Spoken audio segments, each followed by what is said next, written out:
In the realm of luxury timepieces, one brand stands above the rest, an emblem of precision, innovation and timeless elegance: Omega. Join us as we embark on a journey through the captivating history of Omega watches, a legacy that spans over a century. In 1848, Louis Brandt starts his watch company in La Chaux-de-Fonds in his small watch assembly workshop. After his death in 1879, his sons moved the company to Bienne, Switzerland, where it is still today. In 1885, after becoming an industrial manufacturing, they gave to birth their first ever in-house made movement, which was called Labrador. The name Omega will be adopted by the company in 1903, after a famous timepiece they built in 1894, which was called Omega. The Omega model was so successful that the name was attributed to the company. The Omega name was already appeared in some adverts in 1895. The adverts showed Chrono, the Greek god of time, holding an Omega watch pocket model in his hands. In 1930, Omega enters the SSIH, a Swiss society for watch manufacturing, which is so. In fact, during the 30s, several models with both logos on the dial were produced. Since 1932, Omega is the official timekeeper of the Olympic Games, and thanks to that, Omega managed to calculate the tenth of a second. Omega was so good that in 1948 introduced an electronic chronometer capable of counting milliseconds. Also in 1932, Omega projected the Marine, the first ever waterproof watch, which was later upgraded until Omega projected a new model in 1937, the Naiad. During the 40s, Omega projected the 30mm movements, which were successful thanks to their precision and ease of repair. The most famous movement of this series was called Caliber 260. During the Second World War, Omega equipped Allied armies and in 1945 signed a very important deal to become the official supplier of the Britannic Army for watches with chronometric precision. In 1947, Omega realized its first ever wrist tourbillon to compete in precision competitions, but these watches have never been on the market. In 1948, the brand made their first ever collection, called Seamaster. Seamaster models use both automatic and mechanic movements, and soon later that year the watch was also produced with the date, in the version so-called Seamaster calendar. During the 50s, Omega expanded their watch catalog with brand new collections, releasing in 1953 the Geneve collection to celebrate the close relation between the brand and the Geneve Observatory. In 1955, Omega released the Ladymatic, the automatic caliber that used a central rotor, which was certified as the smallest chronometer in the world. Around middle decade, new automatic calibers were born. They were called Omega 470. In 1957, professional timekeepers like Seamaster 300, Railmaster and Speedmaster were born.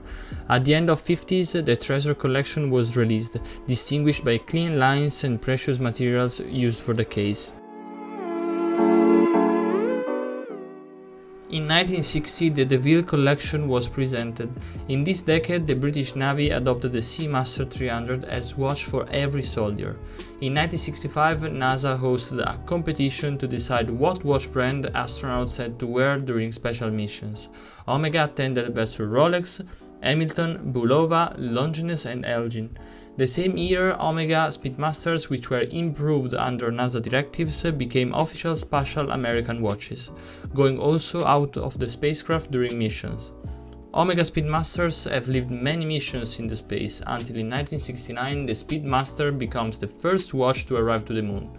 In 1969, Omega joined a union of around 20 watch brands called CEH, which later gave birth to the first quartz Swiss movement. It was called Beta 21. It was used for the first time in the Omega so-called electro quartz. During the end of 60s and the beginning of 70s, Comex requested a new waterproof watch, so Omega studied and produced a monoblock case capable of going 400 meters below water, the so-called plopproof. This model arrived until our days and now is capable of more than 12,000 meters of depth resistance. In 1972 was born the 1040, the first ever caliber automatic chronograph made by Omega, realized in collaboration with Lemania, starting from the base of Lemanian 1340. The success and the strength led Omega to release more Speedmasters versions like the Mark II, the Racing and the Chronoscope. Following pilot requests, it was studied and projected the Flightmaster, a very strong chronograph which was waterproof, space pressure resistant and at 2 time zones. In 1974 it was launched the Megaquartz, a watch that worked with a frequency of 2.4 MHz, with a daily delay of 0.002 seconds. Thanks to its precision, it was certified as Marine Chronometer, and even nowadays this is the only watch with this recognition. In 1976 it was presented a new Seamaster, the Chronoquartz, which was also called Albatross. It was the first chronograph to be both analogic and digital. The following year Omega adopted also the LCD technology as it was trendy. During the 70s the Genève collection was abandoned after it drove the brand sales for almost 15 years. Thanks to the LCD display trend, in 1980 the Seamaster Sensor Quartz was presented. In 1981 the famous Omega Magique was presented and became famous thanks to Al Pacino in the film Scarface. In 1982 the SSIH, owned by Omega and Tissot, merged with other 100 watch brands, so the SMH was born, a microelectronic and watch company owned by Nicolas Hayek, who later will found Swatch. During the second half of the 80s, Seamaster collection expanded with a new version called Polaris. Even the Speedmaster collection was expanded with the new models like the Speedy Moon. At the end of the 80s, the Speedmaster was reinterpreted and the collection was expanded with the Speedmaster Classic. Also during the end of the 80s it was produced the Louis Brand collection, dedicated to the founder of the brand, and it was also the most important collection of the brand during first years of 90s.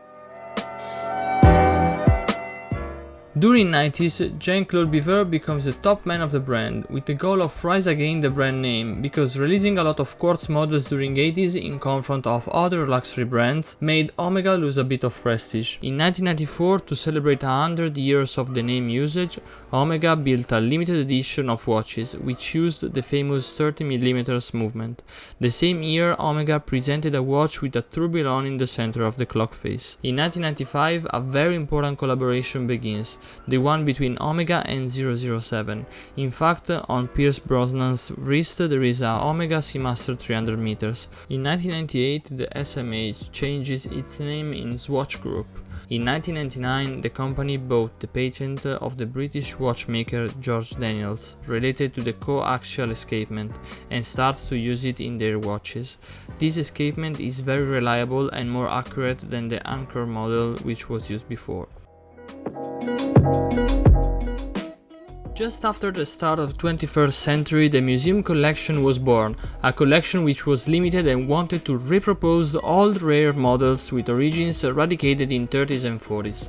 In 2013, Omega presented a new coaxial caliber which was able to resist at magnetic fields up to 15,000 Gauss. In 2016, Omega released in collaboration with Marcolin different sunglasses models, while in 2017 Omega decided to release a trilogy of watches which were proposed in 1957 to celebrate 60 years from the birth of the icons of the brand.